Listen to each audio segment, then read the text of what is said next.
그 외에 또 제가 하나 더 챙겨가는 거는 저 이제 여행을 가다 보면 필요하죠.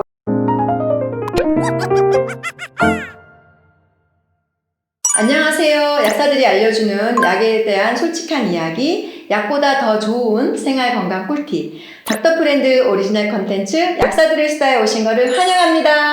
와! 안녕하세요, 여러분. 오늘은 또 어떤 주제냐면요. 우리가 여행을 갈 때 뭐 옷도 챙기고 선글라스도 챙기고 많은 걸 챙기지만 이 비상약을 꼭 챙겨갈 수밖에 없는데요. 우리 약사들이 꼭 챙겨가야 되는 필수 아이템들이 있죠. 그래서 그거를 조금 여러분들과 공유해 드리려고 하는데요. 또 며칠 뒤에 여행 가시는 우리 유미쌤의 그 약보따리 필수 아이템을 한번 들어볼까요? 네, 저는 오늘 그렇지 않아도 짐을 싸다 왔는데요. 네. 부러워요. 기본적으로 어린아이들은 나가서 아프면 맞아요. 어떻게 할 수가 없어서 예방을 하려고 많이 챙기는 편인데 첫 번째로 챙기는 거는 베드버그 문제 때문에 맞아요. 살충제를 좀 챙깁니다. 근데 살충제도 이제 우리가 흡입하면 안 되잖아요. 우리가 뭐 청소를 침실을 할 수도 없는 거고, 그래서 우리가 흡입해도 안전한 베드버그만 죽일 수 있는 그런 거를 좀 꼭 챙기고요. 첫 번째로는. 두 번째로는 여행 가면 우리가 아무래도 과식을 하게 돼요. 그래서 장건강이 굉장히 중요하거든요. 그래서 프로바이오틱스는 무조건 네, 가서도 매일 먹게 되고요. 그리고 비타민. 평소에는 좀 피곤해도 되지만 여행 가서는 피곤하면 안 네. 되니까 비타민, 면역 증진제 이렇게 꼭 챙기고요. 오히려 이제 해열제는 아이들 같은 경우는 조금 챙겨가는데 어른들은 해열제는 안 챙겨요. 맞아요. 아이 참고 있으니까. 넘어가는 네. 게 더 빨리 회복이 되기 때문에 해열제나 감기약은 아이 것만 챙기고 어른들은 안 챙깁니다. 약사님은 뭐 챙겨가세요?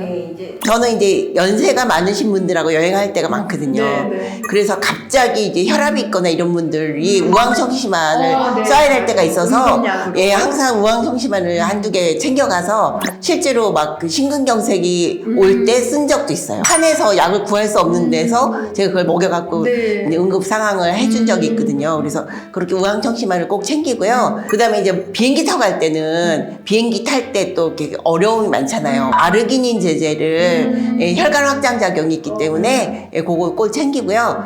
그 다음에 우리가 이제 피곤하면 영양주사 맞잖아요. 네. 그래서 영양주사처럼 된 성분을 조그만 앰플에 담긴 영양제가 맞아요. 있어요. 약국에서 파는. 네. 그거를 제가 이제 꼭 가져가서 네. 미리미리 아침에 눈 뜨면 나이 드신 분들한테 미리 드시라고 그래요. 네. 왜 아프기 전에 예방이죠. 그래서 예방하기 위해서 아르기닌하고 이제 그 영양주사 맞는 그런 아미노산 단백질 앰플 그거를 꼭 비타민하고 같이 챙겨서 드리고 수시로 물 많이 드시게 하고 그렇게 하면 큰 병 없이 네. 즐거운 여행을 보낼 수 있을 겁니다. 저는 이제 그 외에 그 지사제 우리가 또 가서 배탈설사 났을 때가 힘드니까 지사제 챙겨가고 갈근탕이 들어있는 감기약 거기 가서 힘들어서 면역이 떨어져서 생길 수 있는 감기 예방 차원에서 갈근탕 들어있는 그 감기약 챙겨가고요. 그 외에 또 제가 하나 더 챙겨가는 거는 숙취 제거제. 저 이제 여행을 가다 보면 필요하죠. 우리가 또 알코올을 또 빼놓을 수 없기 때문에 혹시나 또 업돼서 많이 먹을 경우에를 대비해서 저는 숙취 제거제 또 챙겨가고 또 하나는 또 아까 베드버거 때문에 살충제 챙겨간다 그랬는데 저는 그 기피제 벌레 그 기피제 몸에 뿌리는 기피제 꼭 챙겨가고 그 물렸을 때 바르는 그런 연고나 이런 제품도 많이 챙겨가고 있습니다. 저희는 약국에서 휴가철에 가는 구급약을 이렇게 만들어놔요. 네. 그래가지고 휴가 가는데 약사님 뭐 가져가야 돼요? 그러면 그때서 막 챙기려면 바쁘잖아요. 그냥 통째로 하나 딱 던져드리니까 저희도 그래요. 맞아요. 그렇게 하셔서 단골 약국에 가셔서 구급함 여름 비상용 세트 이런 거 하나 구매하시면 좋을 것 같아요. 저희 약국도 있습니다. 네. 네. 국내 여행이야 어딜 가든 맞아요. 약국들이 또 있기 때문에 손쉽게 구할 수 있는데 해외여행이 문제잖아요. 언어도 안 통할 수가 있고 또 약국 나라마다 또 환경이 다르기 때문에 그래서 해외를 또 어느 나라에 가느냐에 따라서 또 이게 또 달라지더라고요. 보통 이제 가까운데 동남아를 많이 가실 때 필요한 특별한 뭐 그 제품이 또 있을까요? 동남아 동남아에는? 가면 냉방병 걸리시는 분들 많아요. 아, 거기 항상 에어컨을 틀어놓으니까. 맞아요. 실내는 너무 춥고 음. 실외는 덥고 이러니까 냉방병에 대한 것들 좀 챙겨가시면 좋을 것 같고. 수영을 많이 맞아요. 바다에서도 놀고 수영장 물에서 놀다가 보면 안질환, 그 눈병이 가서 예기치 맞아요. 않게 걸리는 경우가 있어서 저는 그쪽에서 혹시 물놀이를 할 거냐고 물어보고 그런 경우가 있다면 안약, 그 항생제가 포함된 안약이 그 처방전 없이 살 수 있는 제품이 있거든요. 그래서 그런 안약도 좀 챙겨가라고 유용하게 쓰실 수 있을 것 같아서 좀 권해드리기도 하고. 휘질물 드시고 탈나시는 분들 맞아요. 네. 그래서 물 가려 드셔야 되고 저는 애들 거는 물도 좀 챙겨가는 편이에요. 아, 사실은. 물까지? 꼼꼼하십니다. 아이들은 가서 아프면 방법이 없어가지고 양치할 때도 웬만하면 생수로 시키고. 네네. 그래 필터 같은 것도 저는 가져가거든요. 피부 샤워기 필터 같은 대단하신데요. 짐이 그렇죠. 어마어마하니 이민짐이겠는데요. 거의 샤워기 필터 갖고 가서 네. 애들 씻길 때도 꼭 쓰고 그런 거. 저도 동남아는 모기 기피제 꼭 이렇게 환자분들한테도 모기 기피제 동남아 간다고 하면 꼭 챙겨가라는 말씀 많이 드리고. 더웠고 땀 많이 흘리니까 예 식염포도당 이런 것도 좀, 이런 예, 것도 꼭 좀. 챙겨가라고 하시고 발산 차단제 예, 이런 것도 피부에 이렇게 발라주시면 좋고. 그럼 반대로 이제 추운 나라로 갈 때는 거기도 감기죠, 사실. 감기죠. 추운 나라도 감기고. 네, 네. 또 유럽 같은데 겨울에 많이 가시는데 유럽은 난방을 안 해요. 네, 맞아요, 맞아요. 호텔이 그렇죠. 그래서 감기 걸리고 맞아요, 오하시는 약해요. 분들 많으니까 네. 그럴 때 정말 갈근탕이 최고죠. 그래서 그런 거 좀 챙겨가시면 좋을 것 같고. 핫팩 같은 것도 그럼요. 괜찮은 것 그럼요. 같더라고요. 한기가 들지 않게 네, 하는 네. 게 좋으니까. 그리고 또 이렇게 높은 산에 가시는 분들 있잖아요.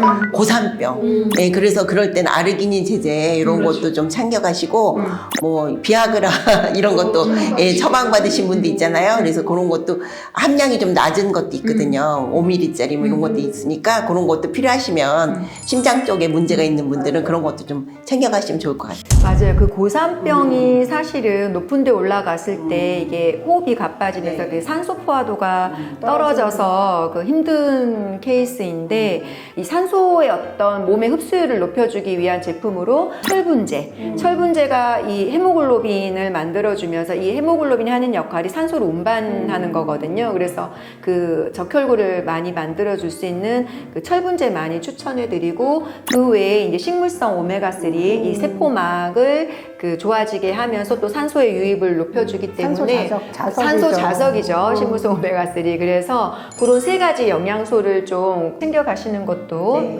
고산병 맞아요. 괜찮네요. 네.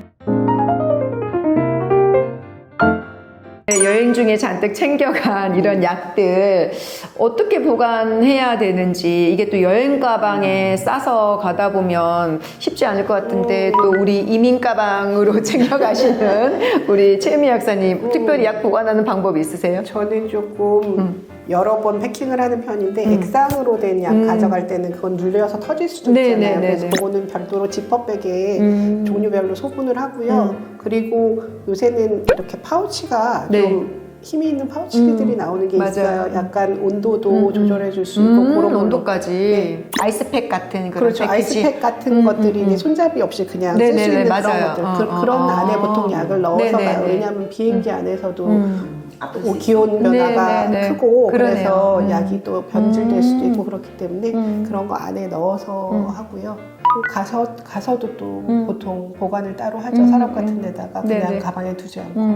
저는 이제 한 가지 그 꿀팁을 드리면 대부분 약을 이제 엄청 많이 챙겨 가시잖아요. 근데 막상 필요할 때 어디다 뒀는지 몰라서 막 헤매고 찾고 급하잖아요. 항상 아픈 사람은. 그래서 급하게 잘 손쉽게 찾을 수 있는 공간에 약을 꼭 보관하시는 거. 그게 중요할 것 같아요. 네. 일반 약들 같은 경우는 케이스가 다 있기 때문에 사실 웬만해서는 액체 그 제한된 그 용량을 넘어가지 않고 문제가 될 게 없어요. 근데 조제 약들은 사실 이게 안 나와 있기 때문에 뭐 미국 같은 데나 이런 데는 이게 이제 무슨 약인지 어떤 증명이나 그거를 보여줘야 되더라고요. 그래서 그 처방받으시는 분들 중에 미국 들어갈 때 이 약이 필요하다 해서 약에 대한 그 영어 성분명을 좀 적어줬으면 좋겠다, 알려줬으면 좋겠다 해서 영어 성분명을 따로 약봉투에 적어서 드리는 경우가 있어요. 스프레이 에어파스 참 그렇게 찾으시는 분이 있는데 그 스프레이가 또 기내 반입이 안 되죠. 근데 그 스프레이 중에 그런 가스가 있는 스프레이 말고 그냥 또 플라스틱 용기로 된 스프레이가 있기 때문에 요즘 그런 것도 챙겨가시는 것도 나쁘지 않을 것 같아요. 이제 여름철을 맞이하여 또 여름 휴가로 해외여행들 많이 나가실 텐데요. 그 나갈 때 챙겨가시는 약 비상약들에 대해서 오늘 또 약사들은 어떤 약을 챙기는지 알아보았습니다. 좀 도움이 되셨어요, 여러분? 네, 오늘 그 비상약에 대해서 그 여행 필수품에 대해서 이야기는 마무리하도록 하고요. 다음에는 또 더 좋은 정보로 찾아오도록 하겠습니다. 네, 오늘도 시청해 주셔서 감사합니다. 안녕.